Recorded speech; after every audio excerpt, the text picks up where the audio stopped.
అరబీయులతో కూడా దండు విడియు చోటికి వచ్చిన వారు పెద్దలందరినీ చంపిరి గనుక యెరూషలేము కాపురస్తులు అతని కడగొట్టు కుమారుడైన అహజ్యాను అతనికి బదులుగా రాజును చేసిరి.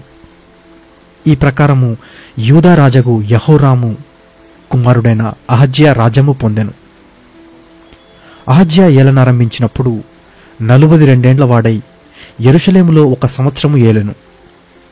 అతని తల్లి ఓమ్రీ కుమార్తె, ఆమె పేరు అతల్యా. దుర్మార్గముగా ప్రవర్తించుటకు అతని తల్లి అతనికి నేర్పుచు వచ్చెను గనుక అతడును అహాబు సంతతి వారి మార్గములందు నడిచెను. అహాబు సంతతి వారి వలెనే అతడు యెహోవా దృష్టికి చెడు నడత నడిచెను.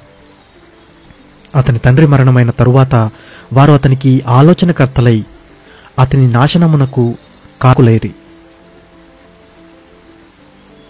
వారి ఆలోచన చొప్పున అతడు ప్రవర్తించి రామోత్ గిల్గాదులో సిరియా రాజైన హజాయేలుతో యుద్ధము చేయుటకై అహాబు కుమారుడైన ఇశ్రాయేలు రాజగు యెహోరాముతో కూడా పోయెను. సిరియనుల చేత యెహోరామునకు గాయములు తగిలెను. సిరియా రాజైన హజాయేలుతో తాను రామాలో చేసిన యుద్ధమునందు తనకు తగిలిన గాయములను బాగుచేసుకొనుటకై అతడు యెజ్రెయేలునకు మరలా వచ్చెను. అహాబు కుమారుడైన యెహోరాము రోగి అయ్యున్నాడని విని యూదా రాజైన యెహోరాము కుమారుడగు అహజ్యా అతని దర్శించుటకై యెజ్రెయేలునకు పోయెను. యెహోరాము నొద్దకు అతడు వచ్చుట చేత దేవుని వలన అతనికి నాశము కలిగెను. ఎట్లనగా అతడు వచ్చినప్పుడు అహాబు సంతతి వారిని నిర్మూలము చేయుటకై యెహోవా అభిషేకించిన నింషీ కుమారుడైన యోహు మీదికి అతడు యెహోరాముతో కూడా పోగా, యోహు అహాబు సంతతి వారి మీద తీర్పు తీర్చుటకై వచ్చినప్పుడు అతడు యూదా వారి అధిపతులను అహజ్యాకు పరిచారకులుగానున్న అహజ్యా సహోదరుల కుమారులను చూచి వారిని హతము చేసెను. అతడు అహజ్యాను వెదికెను. అతడు షోమ్రోనులో దాగియుండగా వారు అతని పట్టుకుని యోహు నొద్దకు తీసుకుని వచ్చిరి.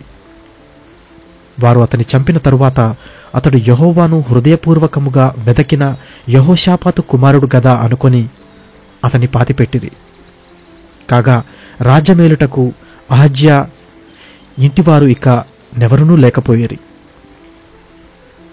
అహజ్యా తల్లి అయిన అతల్యా తన కుమారుడు చనిపోయినని వినినప్పుడు ఆమె లేచి యూదావారి సంబంధులకు రాజవంశస్థులందరినీ హతము చేసెను.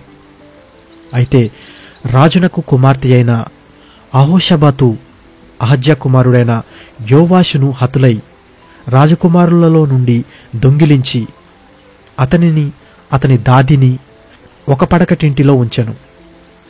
యెహోరాము రాజు కుమార్తెయును యెహోయాదా అను యాజకుని భార్యయునైన యెహోషబతు అతల్యాకు కనబడకుండా అతని దాచిపెట్టిన గనుక ఆమె అతని చంపలేకపోయెను.